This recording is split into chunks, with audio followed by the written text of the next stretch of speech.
Hello and welcome along to the PPW pod, bringing you news, views and interviews from the real estate marketplace and PropTech industry. I'm Edmund Keith, editor of onlinemarketplaces.com. Joining me today are Simon Baker, Online Marketplaces chairman. How are you doing, Simon? I'm very well, thank you. And I'm looking forward to today's show. And we're joined today by Georg Chmiel, who is the co-founder and chair of Juwai IQI, along with a host of other relevant online marketplace experiences, former REA Group CFO, chair of iCar Asia, and I think MD of iProperty Group, to name just a few. Am I right, Georg? Welcome to the pod. Thank you. Thanks for having me, Ed, and great to see you, Simon. Okay. I want to start, Georg. For people who don't know, Juwai IQI is actually a really interesting business, but perhaps not everybody listening will know exactly who you are, where you operate, and what your model is. Would you mind really quickly giving us an overview? The Juwai IQI is a PropTech company based in Malaysia, operating across a number of countries, about 25 countries at this moment. And the model which Juwai IQI applies is it does end-to-end digital transactions, meaning end-to-end sales and rentals of properties domestically as well as cross-border. And it uses all sorts of lead generation channels for that. Among those, also Juwai.com, where part of the name comes from, which is the largest website in China for overseas properties, as well as IQI, which is a platform and a real estate group, platform-based real estate group to do project marketing and rentals. And bringing that all together is Juwai IQI. Okay. And interestingly, I thought that you knew Simon. Simon obviously knows everybody in the industry, as we've established previously on the podcast. I thought you knew Simon from your time at REA Group, but it turns out that you and Simon go way, way back as consultants to the dawn of the internet, as we were just discussing off air. Can you tell us just a little bit about that? Because I thought it was quite interesting. Well, I mean, we know each other 10 years longer than you thought, so which effectively is 30 years instead of 20 years. And we worked together in the Melbourne office of McKinsey & Company. And at that time, the internet was fairly young, but McKinsey had already a small team to look into the internet, in particular also from the angle of what is the impact of the internet for companies. And at that time, there was certain terms didn't exist. There wasn't a social media, but there were people who actually already promoted the idea of bringing together like-minded people and so on, and creating synergies in a digital way. And we organized events of all sorts in that field. And actually, just a quick step back in time. The funny thing is, in those days, you're trying to project forward. And the one thing you'll guarantee is that you will, what's that saying? You overestimate the short term and underestimate the long term. And I heard the other day about, it was back in, maybe it was the 70s or the 80s, that McKinsey was asked to do a study for AT&T around the question of how many mobile phones will ever be sold. And they came up with a number. Guess how much that number was? Not enough. 1 million? 900,000. So pretty close, Georg. Oh.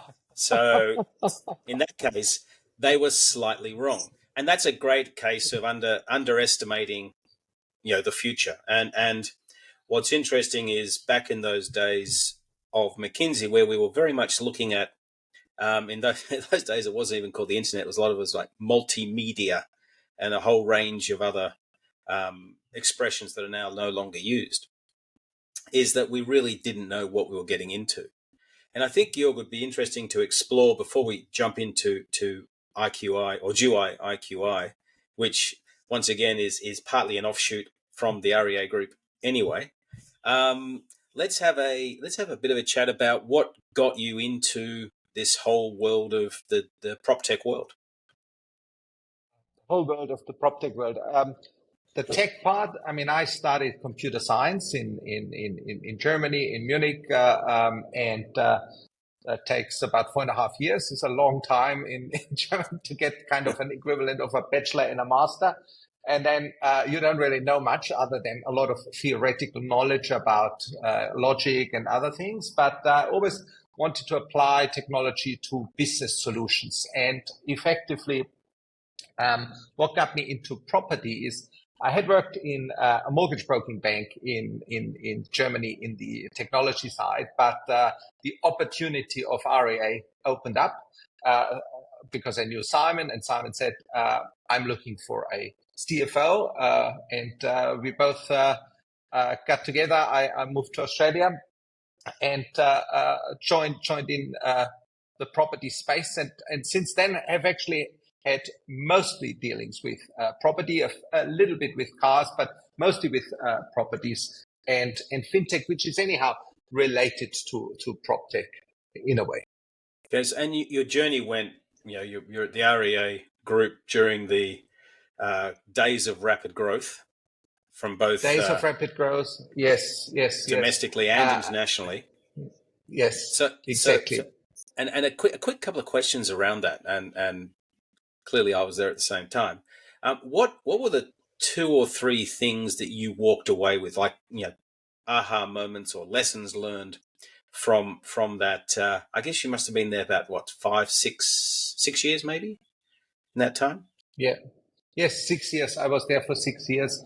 I mean, the key lessons for me were, number one is, if you're in a business which is effectively mostly based on recurring revenue, which has very, very high margin, very high margins, because the incremental margins in this business were 90%, only effectively the commission. And you focus on the long-term tenure of your clients and so on, you're actually building an amazing business, which is very, very hard to beat. Time is of essence. I mean, I learned from you, for example, that you can never overinvest into quality sales people in order to grow faster. I also learned that critical mass is important, and once people believe that you also have the critical mass, that might even be before you actually have the critical mass, then this whole thing starts becoming like the flywheels start to turn, so to speak, to use a modern term, and the sign-up rates go up. I also learned that price increases are sometimes probably a thing most people shy away, but the best thing about price increases is to have regular price increases at reasonable rates, but reasonable rates being defined by the value you're actually creating in the market. And this can vary by suburb, which was also a thing which during our time was discovered, like suburb-based pricing and so on. That I mean, if you do all these things, you're in a really, really strong business. Okay. And if you also, as with all great things that you learn, there are also some things that you probably wouldn't do again, or some, it was an interesting time with being listed, with a large shareholder in News Corp, with international expansion, trying to do 1,001 things all at once. What are a couple of the don't do again type lessons learned? I mean, hindsight is always it's always very, very easy. But I think the international expansion would have taken a bit longer and would have taken a bit more patience, because most of the internet businesses actually take 6 to 8 years to come to full fruition. If you look at all the businesses which were acquired and then in some parts also divested, they actually became amazing businesses afterwards, and they all kind of replicated the success. The other thing I learned is that there's no copy paste approach. You cannot just take a Australian model, like an RA, and identically copy it to other markets. You have to adjust for local specifics in the market or for the specifics of your business model. And just for the people listening out there, a couple of the divestments that Georg was talking about. One was Property Finder in the UAE, and we've got a separate podcast with Michael Lagnani on that journey, which is a lot of fun to listen to. So I suggest listening to that. The second was Property Finder in the United Kingdom, that was sold quite cheaply to Alex Chesterman of Zoopla, and sort of, probably should have been rolled in for equity rather than just a cash sale. because Zoopla went on to be a very great exit. I think it was a couple of £1 billion that they managed to get in the sale to was it Silver Lake? I can't remember who it is now. That they sold to over time, and we bought the number one in Italy, Casa, which I think it's a good example there of you just because you buy the number one doesn't mean you're guaranteed number one for life. You actually have to work hard to maintain that, and even in that case, Casa was eventually sold at a profit, but that had lost its leadership position. So lots of very very cool learnings around that, and also, by the way, you don't have to be super big to be super interesting. And I remember, Georg, one of your favorite businesses was the At Home Group in Luxembourg, of all places. So do you want to give a little to profitability? Yeah, At Home Group was a very, very interesting business because it's one of the examples where you can be number one, but you don't sometimes you limit yourself. The thinking at that time, you had to be the number one in a country. So At Home was in Luxembourg, obviously was number one in Luxembourg, which is a fairly small country, but it also had portals all around Luxembourg, in Lorraine and Alsace, as well as in the Saar region in Germany. And we tried for a long time to kind of position ourselves as another French contender, another German contender in that region, until the penny dropped and we actually changed tack. Rather than going for national, we went for regional, super regional, which actually in Europe works extremely well because there's far more cohesion and people don't really move that much outside of regions. I mean, they're born in region, they're family in region.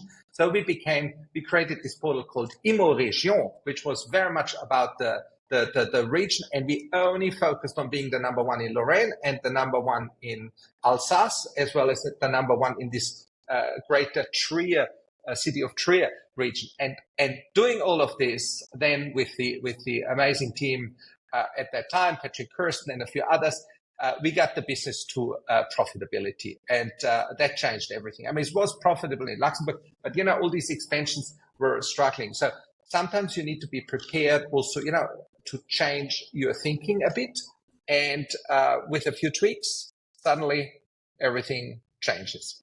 Yes. So niche plays can pay off in that whole process. Effectively listen to the market. How is the market operating? How many people are moving from Lorraine to, let's say, Côte d'Azur or other places? Yes, there are, but most people are doing domestic and regional transactions.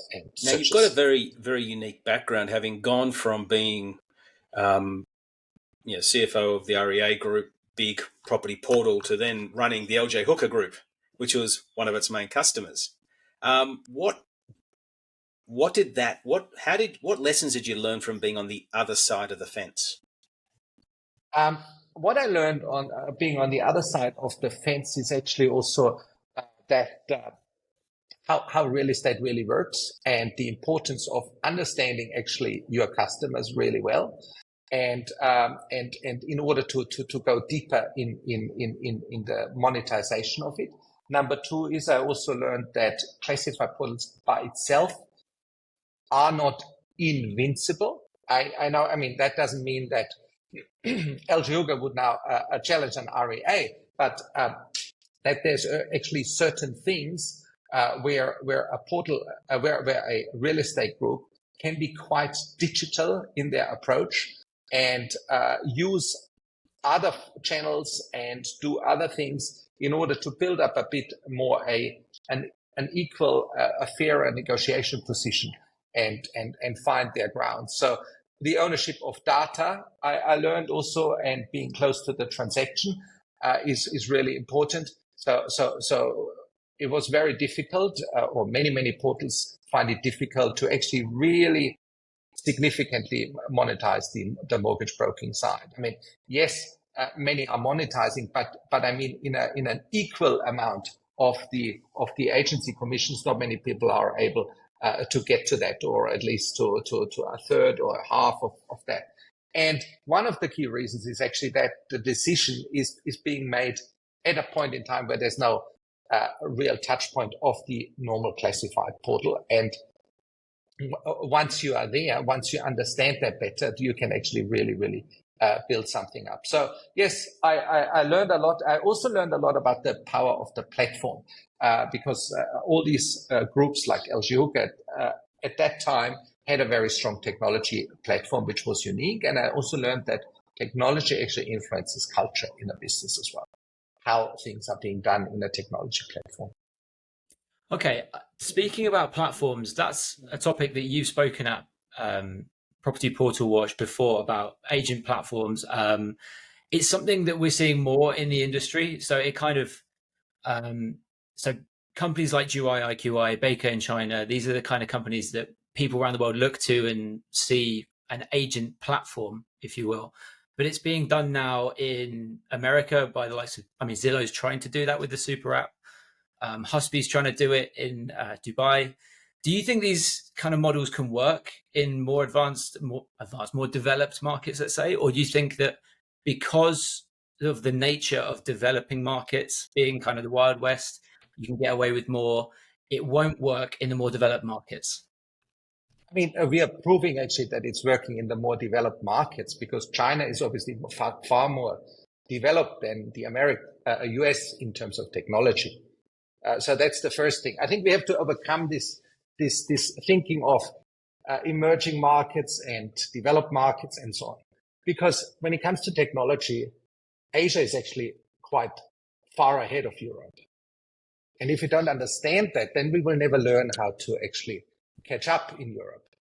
So I would say the advantage of the technology platform is that it creates transparency, that it creates volume, that it creates also a higher quality of the service, and kind of changes the game. The term super app is a term which has been around for about 10 years.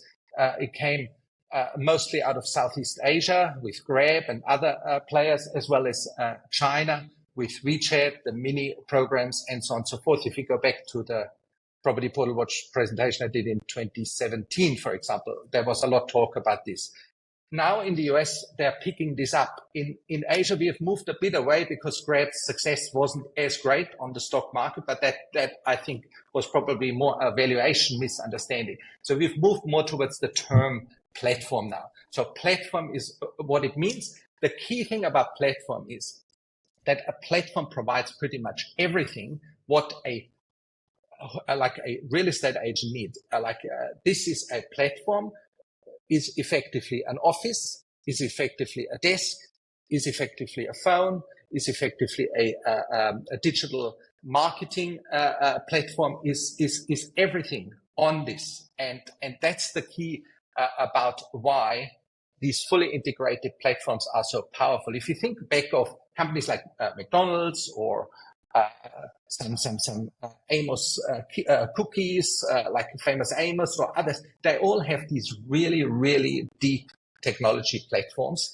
At that time, maybe not as modern as now, but they make sure that the whole process is end to end, work and drive and drive the sales and effectively run everything which is necessary to run. And what that does is when you then go into areas which are maybe not as affluent, and yes, they do exist in Asia, then people can, with this tool, do all the things they could otherwise not do, because there is no, there's not a real estate office on every corner here, and there never will be, because it was kind of a leapfrog to the next level of development here.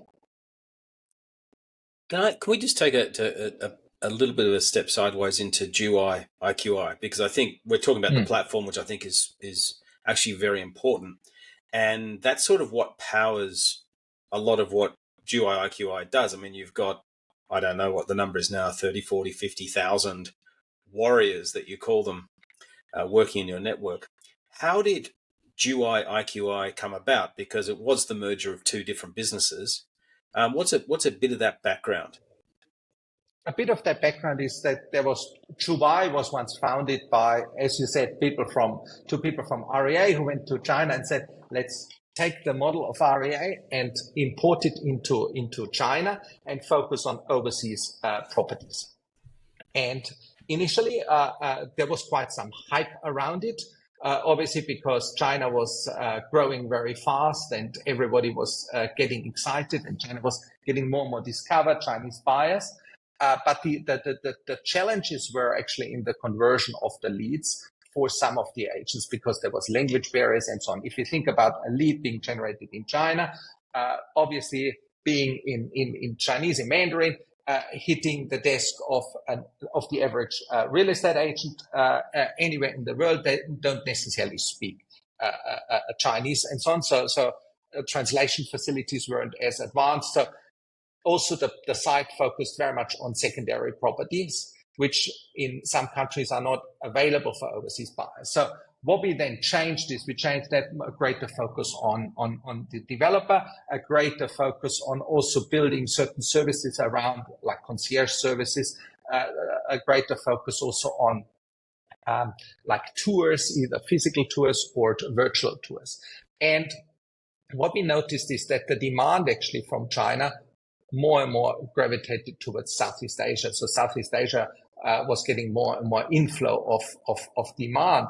And I knew from my property times, like a group in Southeast Asia, which had a great platform by the name of, they were IQI, and the platform being called Atlas. And this platform helped in fulfilling the transaction.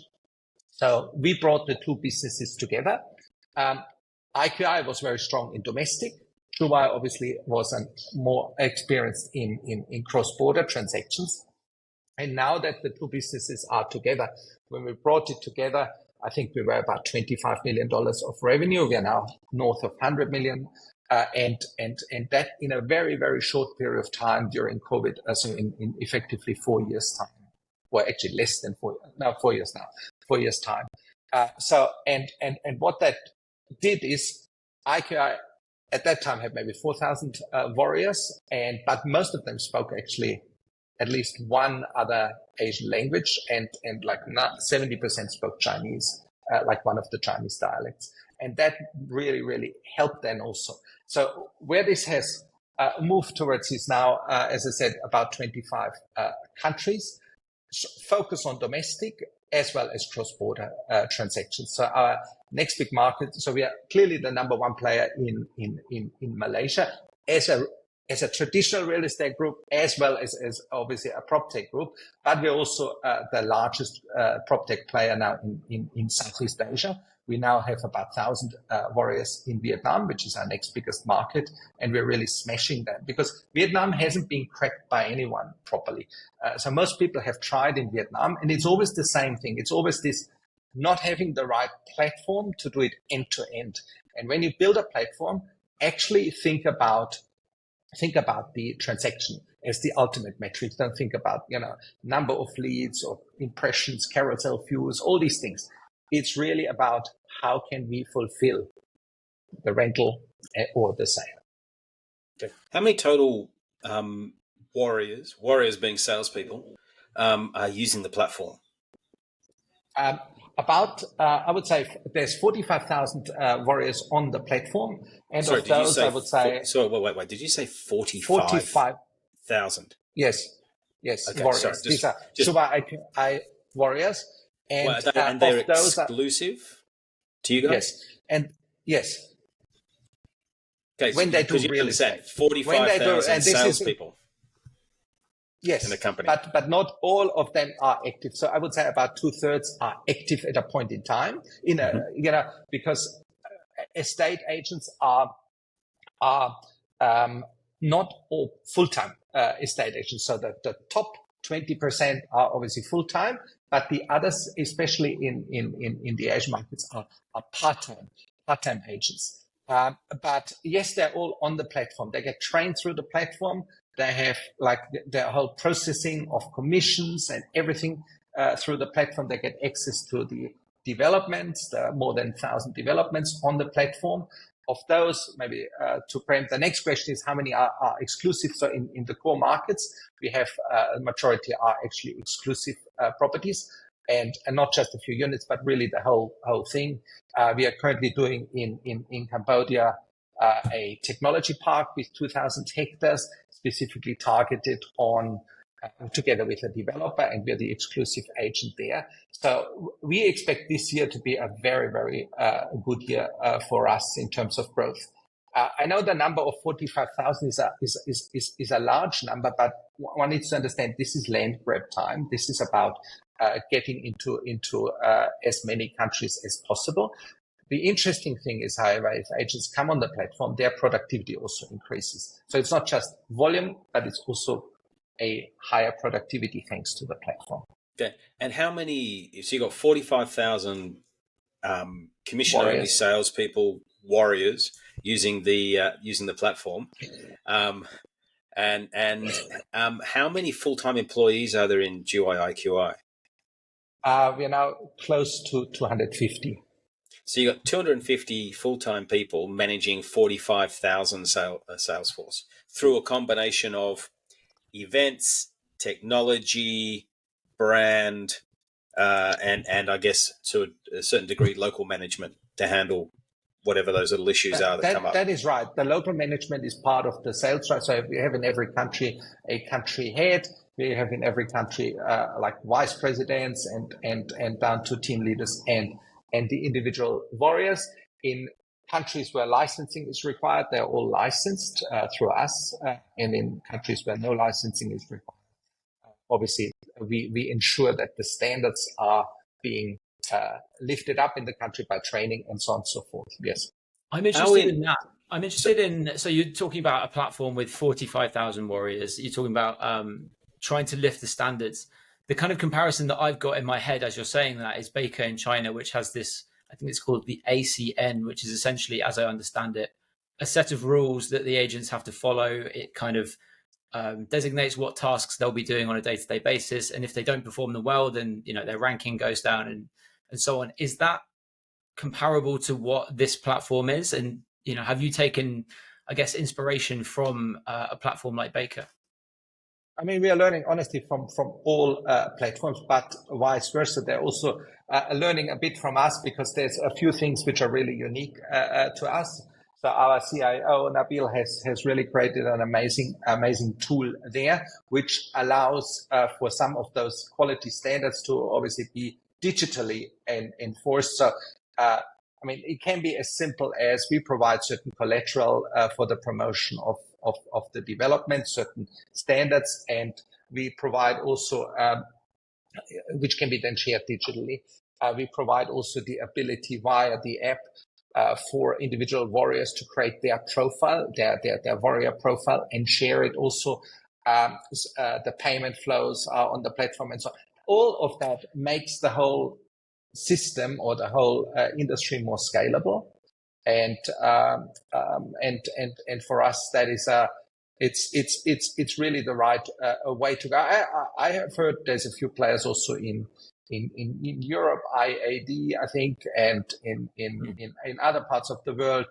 Quinto Andar in South America is doing the rentals. There's others. So what I'm saying is, I do believe this is a new model.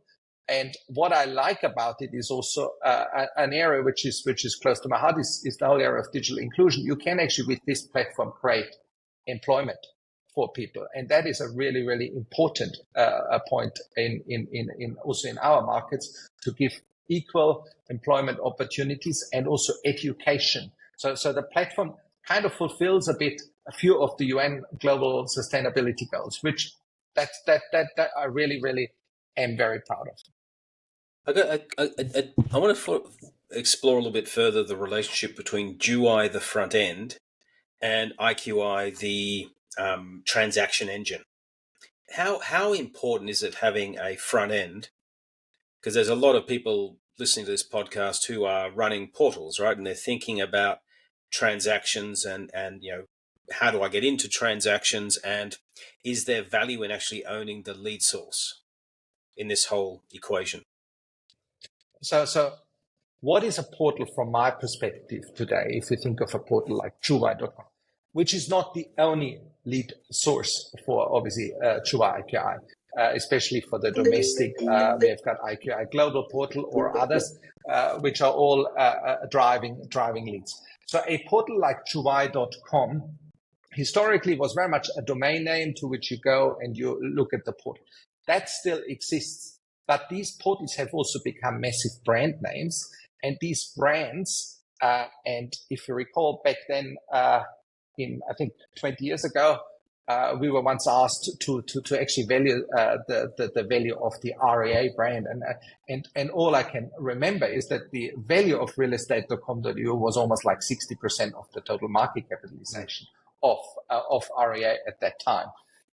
So if you think about, and why is that? Because a brand like Juwai.com is quoted in so many news articles, is known in so many social media channels and so on. Obviously, we have also various channels on WeChat and other platforms where the Juwai brand gets repeated, and it's a brand which can then also be used in social media, on social media platforms like Facebook and others as a channel. So I would not just limit myself to Juwai.com as a pure portal, but it has many other incarnations, so to speak, under different system platforms and so on. And yes, that is a very powerful a tool, because everybody has built up their brand. And I mean, if you think about it, like, I mean, most portals in the countries have some reference to real estate. Even Juwai is a reference to living away, afar from home. So from that perspective, that kind of sticks in the head.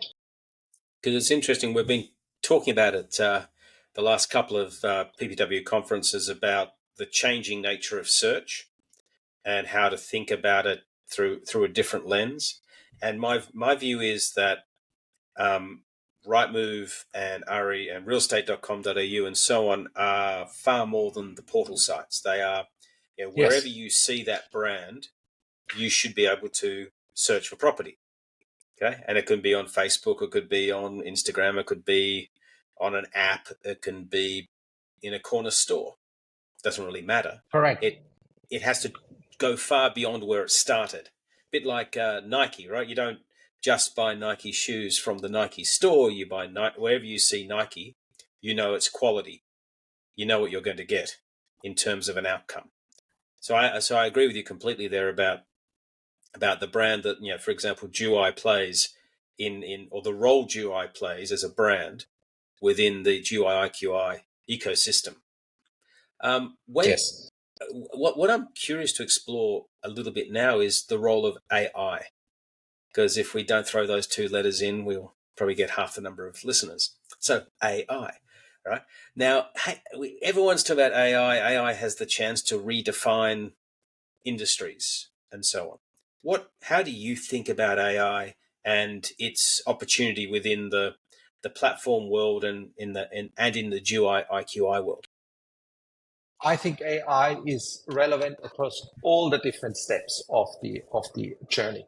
So if you start by effectively advising people on what to build, like at the very early stage, data is really important. And with AI and tools, digital twins, all these things, simulations and so on, you can actually really come up with the highest ROI kind of property or asset to design first and foremost. You can also do planning in terms of the supply and the demand data and modeling around that a few years down, because properties take a bit to build, and you don't want to build something now which later is no longer what the market needs. The second bit is in the advertising. So we are doing the first one together with developers. So this is more about using a database and using queries to the database, which is a basic form of data mining and AI. But then for the discovery and search, we are having in the platform tools like generative AI tools for the warriors to also write briefs about the properties. Like changing the tone, doing all these things, what you would expect. So as a helper. And that's where it gets really interesting. For us, AI is very much a helper to the warrior, an extension of the warrior. AI helps write the collateral. AI also, in combination with a chatbot, which is integrated in this platform, allows for a warrior to say, okay, show me the upcoming birthdays of my clients. Also, how am I performing compared to the others? Order me certain basic things, not too complex things, but it's actually using already the AI as much as I think at this stage you can really commercially use it. And then when it comes more to the next phase, which is then the sale and the use of the property, we are also having an entity which does a form of short-term rentals, which is a service for the property developers, which they can bundle into the sale process, where with your phone you do all sorts of things in the property. That has also certain AI components to it. But as you said earlier, Simon or Ed, this is just the start. This is absolutely just the start. There is so much more to come. I agree. I think the it's like us back in those McKinsey days trying to project forward. Okay? It's the same thing again. And I think the interesting question, and this is a bit of a philosophical question, we had a big revolution when we went from print to digital. That was a true revolution. Yes. My view is that everything since then has been an evolution, incremental changes, moving, better pictures, better graphics, better whatever, virtual tours, really doesn't matter, better interaction with customers and so on. Is AI an evolution or revolution? I do believe it is a revolution. I've been speaking to one of the big four audit firms. I was on a podcast last week, and it was about also AI and so on. They are estimating, across the board, in particular in auditing, in certain more governance and other things, they're expecting a 30% reduction in workforce. So that doesn't mean that it's only a reduction. There will be other jobs being created, but to me, that is territory for revolution rather than evolution. But we also know that things always take longer than we expected. But as you said, then suddenly it really takes off. I mean, to me, REA was a revolution. I mean, it took a while, a few years before it really took off. And then you started to see that the print companies were really, really struggling. All these print media companies were really, really struggling. And nowadays, it took a while for them to find their way. But nowadays, you actually have to pay for digital content on the internet from these companies. And they focus more on the editing, and they also focus more on using their brand, the mask that has become now also a brand. So it's all kind of shifted, but this is actually quite a dramatic shift. I don't know if printing presses are ordered at the same volume anymore. I'm pretty sure they're not, they were 30 years ago. And that is revolution, I would say. Okay, so it's going to be a revolution, but who's going to win? I'm interested in what you think about whether it's going to be the big incumbents, your REAs, your Rightmoves, etc., who are perhaps well placed to adopt this kind of stuff right now. They've got big teams, or if it's going to be something completely out of left field that we've never seen before. Because when we look back 20 years to the revolution that was going from press to digital, actually some of the press companies did end up acquiring or not necessarily completely losing out of the revolution. What do you think? Who will win? I think it really comes down to individuals or companies with clear vision rather than what they currently do. So if that company, if that classified business has a clear leader with a clear vision, it can pivot, it can extend, it can do things. I mean, think back 10 years ago, Juwai.com was a pure classified business. And the team, the leadership team, have now transformed it into a transaction business. So what I'm saying is, it will really depend on, one of the biggest risks in real estate is that real estate is actually a very profitable industry. Just take, for example, the agent, like doing a transaction, one transaction a month gives you a very nice income source as a sales agent. So you're not necessarily the person who drives change. So you reach a point where you have a certain saturation, but there are those who really drive it further. And these are the ones, if you take IQI is a classic example of, got into technology, built a platform, tied the technology to the portal and created something new. So I think I can't say who it is, but it will shift. What I can say is there will be less focus on portals. People probably who are now 20 years old won't type in realestate.com.au or won't type in Juwai.com. They find a different way to do it. But real estate won't change as much because, we need somewhere to live.